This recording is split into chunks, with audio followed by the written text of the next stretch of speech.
Ici, à Sambweni, sur la côte sud de Mombasa, ce magnifique champ de 32 acres qui s'étend sur la majestueuse côte kenyane est l'un des 200 champs de moringa oleifera du Kenya. C'est en 2012 que Jeanne Margot découvre l'incroyable valeur nutritionnelle et les propriétés curatives du moringa. Pourtant, ce petit arbre, originaire d'Inde, est utilisé depuis des siècles dans l'Ayurveda, la médecine traditionnelle indienne. Elle soignerait plus de 300 maladies. Aujourd'hui, sa capacité de production est de 3 tonnes par mois. Mais grâce à un partenariat de commerce équitable avec les producteurs locaux, elle voit encore plus grand. Donc nous avons décidé d'agrandir notre capacité de production. C'est pour cela que nous avons créé ces chaînes d'approvisionnement avec les petits producteurs. Donc, on a une capacité aujourd'hui de 3 tonnes. Mais on vise à aller à 40 tonnes et à 50 tonnes parce qu'aujourd'hui, on a 80 acres qui sont à notre disposition. Ma vision aujourd'hui, c'est de rendre le moringa accessible à tout le monde. Ici, chaque étape, cueillette à la main, lavage à l'eau stérilisée et séchage, respecte un processus rigoureux jusqu'au contrôle de qualité au laboratoire d'analyse. Avec sa ferme de moringa biologique, certifiée à 100% par EcoCert, Rainforest Alliance et Bureau Veritas, l'entrepreneuse, originaire du Cameroun, exporte en Europe, en Asie et aux États-Unis. Ces dernières années, la consommation de compléments alimentaires a augmenté en raison d'une sensibilisation accrue à la nutrition et à l'augmentation des revenus. Et cette hausse a également profité au marché du moringa qui a atteint 5,5 milliards de dollars en 2018 et devrait atteindre 10 milliards de dollars d'ici 2025. Le moringa est bon pour la santé, mais aussi pour la peau et les cheveux. Quant à l'huile de moringa, elle est utilisée dans des cosmétiques et apporte un revenu supplémentaire aux entrepreneurs. Et avec un marché mondial des cosmétiques qui devrait croître d'environ 5% d'ici 2025, c'est une véritable opportunité pour des entrepreneurs comme Comboy Mwakale.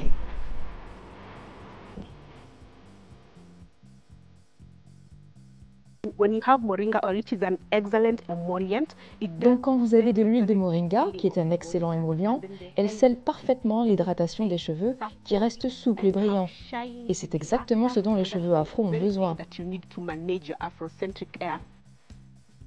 Les analyses nutritionnelles ont mis en évidence la forte teneur en vitamines, minéraux et protéines des feuilles de moringa. En comparaison, elles contiendraient 2 fois plus de protéines que les œufs,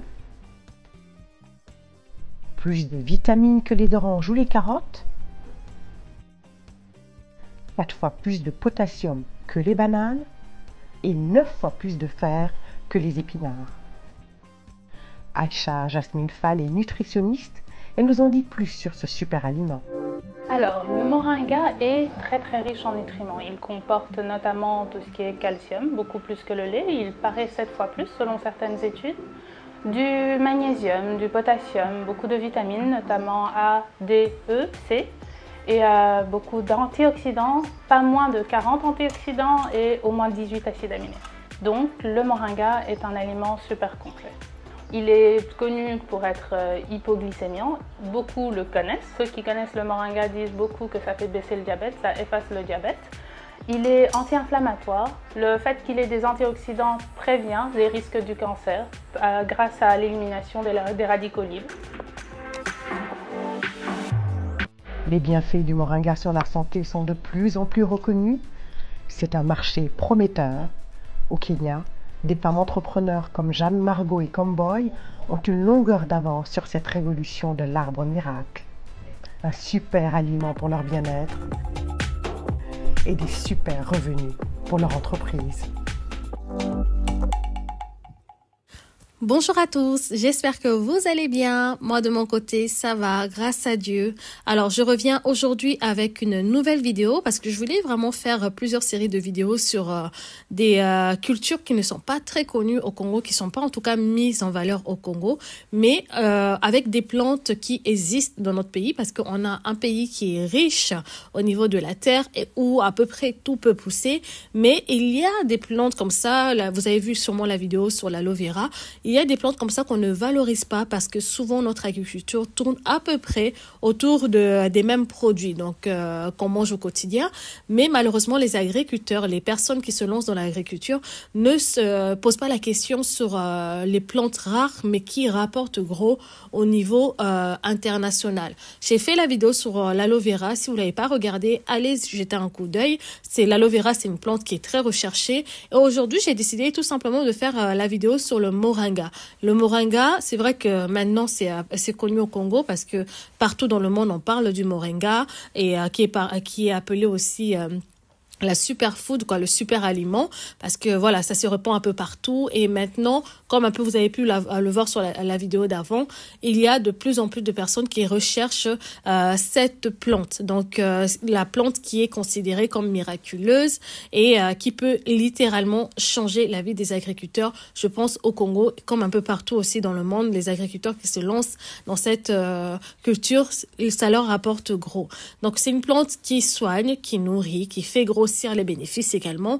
Et pourtant, au Congo, on est très peu de personnes qui la cultivent, mais sérieusement. Vous allez avoir des gens qui vont l'avoir dans leur parcelle. Moi, je vois ma grand-mère, à l'époque, quand elle était encore là, elle avait son arbre à moringa dans la cour. Donc, quand ma tante ou moi, nous, quand on venait et tout, elle prenait les feuilles qu'elle faisait sécher. Elle nous mettait ça elle pilait ça et elle nous faisait les paquets pour ramener ça lorsqu'on revenait en France, quoi. Donc là, il s'agit pas seulement d'avoir des moringas dans sa parcelle, mais c'est vraiment de mettre en place une culture à plus grande échelle avec plusieurs hectares de moringa pour pouvoir ensuite exploiter les feuilles et les revendre au niveau international. Donc, alors, pourquoi est-ce que cette plante est recherchée dans le monde? Pourquoi est-ce qu'elle est si peu présente au Congo? Et surtout, comment est-ce qu'on peut en tirer profit? On va pouvoir voir ça ensemble durant cette vidéo. Donc, qu'est-ce que c'est le moringa exactement? On appelle ça surtout au niveau scientifique. Il est appelé aussi le moringa oleifera. C'est un arbre qui est à croissance rapide, originaire d'Inde, mais qui pousse très bien également dans les climats tropicaux comme au Congo. Donc, ses feuilles, ses graines, ses fleurs, ses racines, toutes ces parties-là peuvent être utiles en fait. Et surtout les feuilles de moringa parce que ce sont des véritables concentrés de nutriments. Alors, en parlant de nutriments, sachez que les feuilles de moringa contiennent 7 fois plus de vitamine C que les oranges. Ils sont 4 fois plus de calcium que le lait, 3 fois plus de potassium que les bananes et 2 fois plus de protéines que le yaourt. C'est pas négligeable. C'est pour ça d'ailleurs qu'on l'appelle superfood ou super aliment. Il est utilisé dans les compléments alimentaires, les produits pour les sportifs, la nutrition infantile et même en médecine traditionnelle. Donc actuellement, le marché mondial est en pleine explosion. Donc le moringa est devenu très très populaire en Europe, en Amérique du Nord et en Asie. Et les gens cherchent des produits naturels maintenant pour se soigner, pour renforcer leur système immunitaire et lutter contre la malnutrition.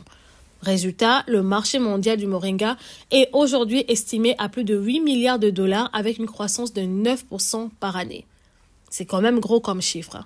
Donc la poudre de feuilles de moringa se vend à peu près à 30 $ le kilo lorsqu'il est exporté. Donc au Congo même, je ne sais pas à combien on vend ça, mais en tout cas à l'export, on est à 30 $ le kilo de poudre de feuilles de moringa en fait. Et pourtant, avec tout ça, la majorité du moringa dans le monde vient principalement d'Inde ou d'Amérique latine. Où est la RDC dans tout ça? La RDC est quasiment absente du marché d'exportation du moringa. Alors pourquoi est-ce que aujourd'hui c'est une opportunité en or pour les Congolais? Parce que la moringa, comme je l'ai dit, pousse facilement. Il résiste à la sécheresse, il pousse sur des sols pauvres et peut être récolté plusieurs fois par an. Donc, lorsque vous plantez, vous savez qu'avec ça, dans plusieurs années, vous pouvez récolter, sur plusieurs années, vous pouvez faire plusieurs récoltes.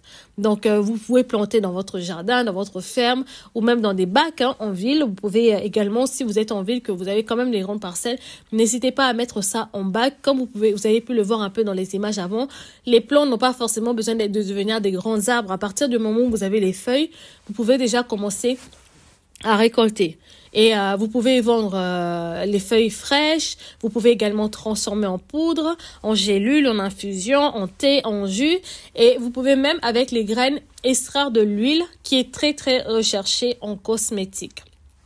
Et au niveau de la vente, vous avez le marché local pour lutter, exemple, contre la malnutrition. Les gens qui veulent manger un peu plus sainement, la poudre de moringa, vous pouvez la revendre par rapport aux locaux s'ils veulent manger un peu plus sainement. L'huile, avec toutes les personnes qui fabriquent les savons, les cosmétiques et tout, vous pouvez également proposer l'huile de moringa pour leurs cosmétiques.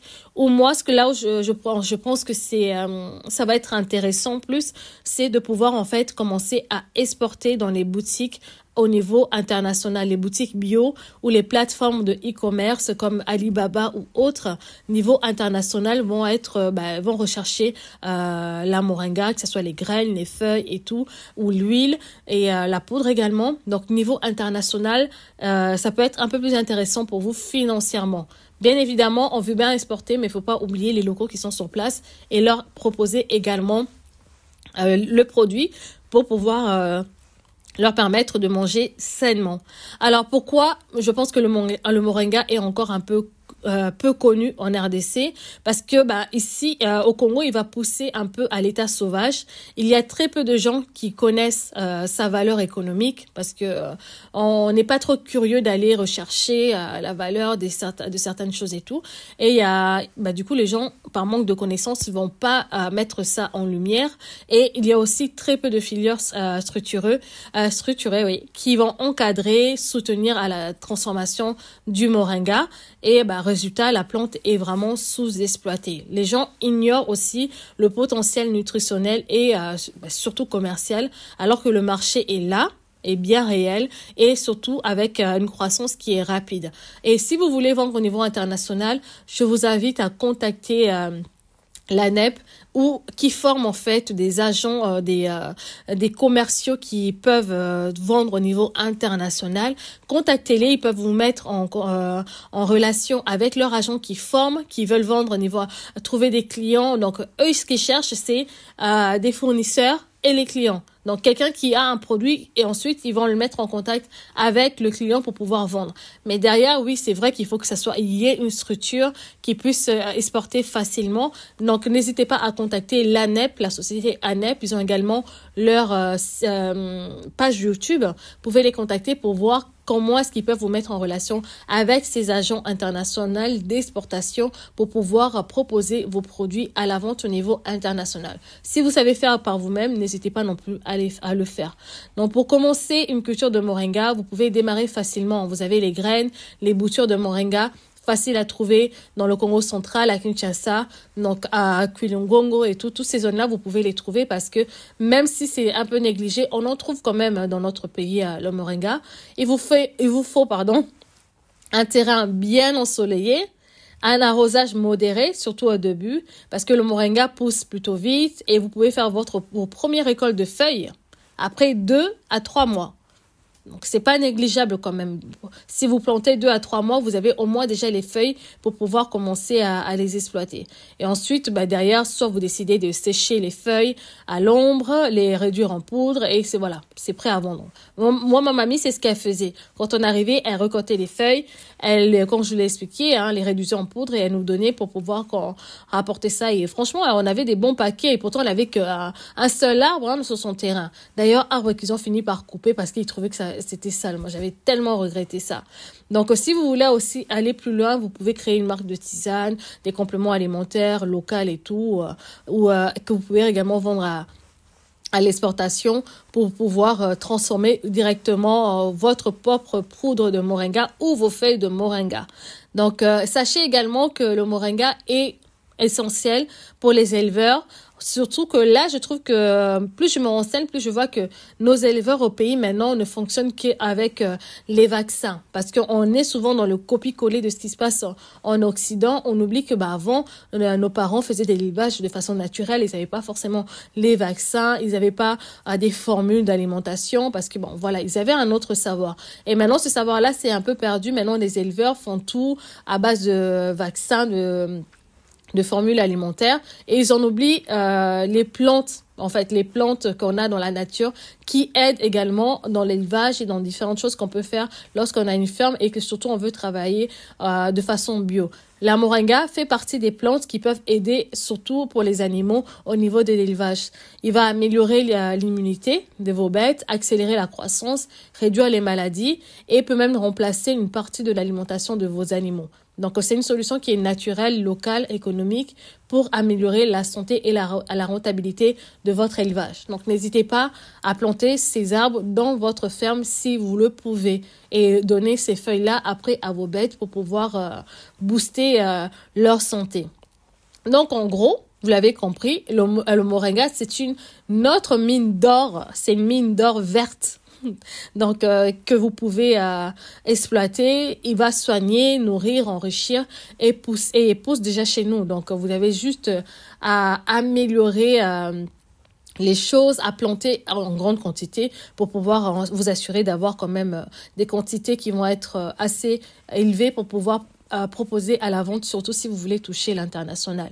Donc, il est temps pour nous aussi, Congolais, que nous reprenions un peu le contrôle de nos richesses naturelles. Alors, si vous voulez vous lancer dans une activité rentable, écologique, utile pour la communauté surtout, le moringa, c'est un excellent point de départ. Donc, vous allez avoir plusieurs vidéos que je vais faire sur des plantes comme ça qui vont être des excellents points de départ.